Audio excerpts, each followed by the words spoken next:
Yesterday I received this email. YouTube removed my dangerous video. So I logged into YouTube Studio where I saw I got a strike. In this video I will tell you how it happened so you can avoid this. And how I recovered a video which costed me about $400 in editing costs. By the way, I'm Jordan, made over $5 million in online sales, hired over 50 people, and I am on YouTube since 2012. Here is what happened. It was around 8 AM when I changed the title of the video that was about to get removed by YouTube. Because after I changed the title, 30 minutes later I received this email. And I say this because I added a word in the new title, which is the word f.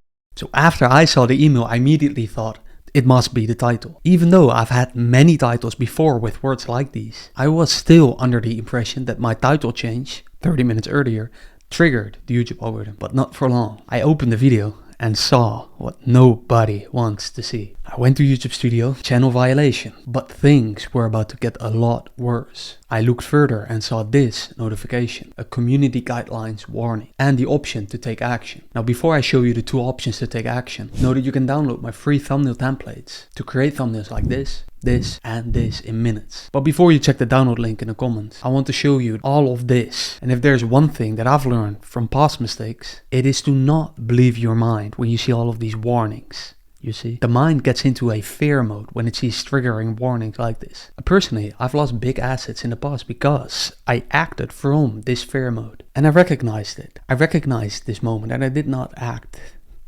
right away. There was distance from fear, thoughts, the mind, losing your YouTube channel. So I continued. I was still calm, even though things were about to get a lot worse. I clicked on take action. I had two options here. I had the option to take a 15-minute training, which would expire my warning after 90 days. The second option was to appeal, but I still wasn't sure about the issue. Like, what did I do? Why did I get this warning? It can't really be the title, I thought. So I went back to find out. And my eyes immediately went to harmful or dangerous content. I mean, I'm quite big, but maybe someone got scared and they reported me when watching the video. But this can't be it. So jokes aside, you may take a really good look at this image on screen right now. It turned out to be the key in finding the root problem. And as you know me, I care about finding the truth. Because knowing the truth would prevent me from having this ever happening in the future again. And it would possibly allow my appeal to be approved. Or so I thought. Because before I tell you what happened next in this YouTube drama, let me give you a very important lesson from the image. I've learned that YouTube is extremely strict with this specific part of their policy. If you say, no shit, Jordan,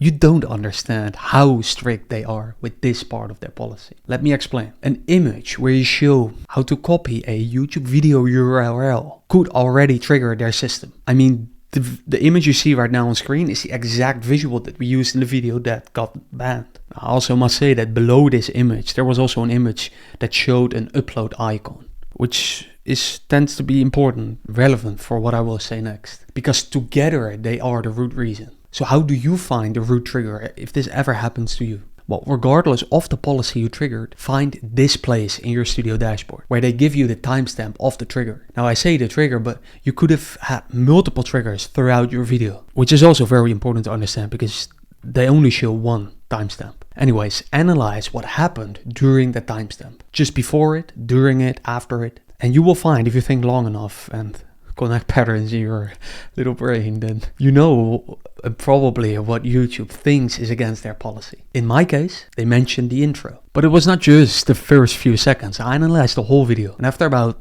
60 minutes or so of doing this, watching the video multiple times, researching and so on, I found out the exact things that I need to avoid in the future. Obviously, I can't show them in this video because they got blocked last time. So if you want to know the exact visual screenshots that triggered the algorithm, then comment the word trigger below this video and I will send them to you.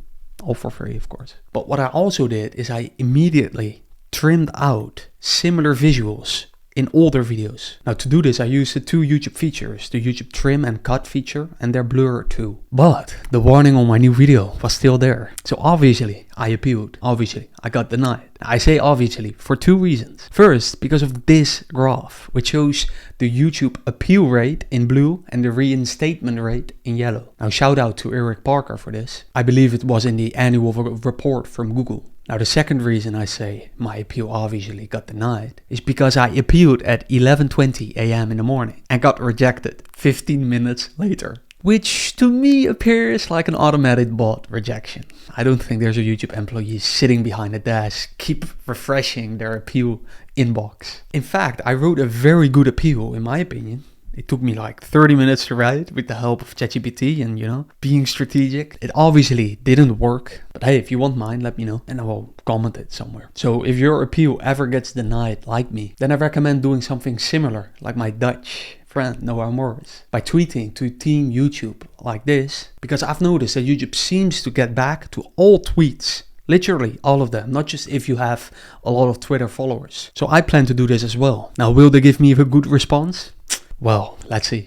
Read my emails if you want to stay updated, which by the way you receive when you get my free Google Sheet with over 70 free YouTube tools that I use. No sponsored shit, no BS, no affiliate links. Free link in the comments. And when you are in the comments, also comment the word WhatsApp group or trigger to get the visuals if you also want to join our free WhatsApp group. Anyways, my appeal got rejected, so I took their policy training with 7 questions. In the next slides, I will show you each question with the right answers. So feel free to pause it here, learn from it. And I actually found the answers quite interesting. I learned 2 new things from it. Here's the first one, the second one, third one, fourth, 5, 6, 7.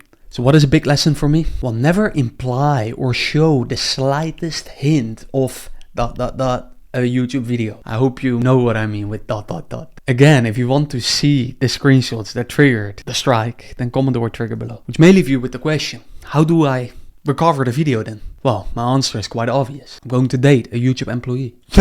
I found myself quite funny.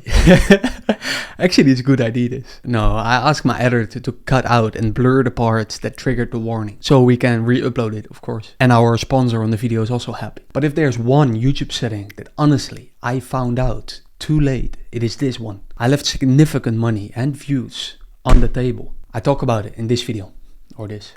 See you there. Or not, talk soon.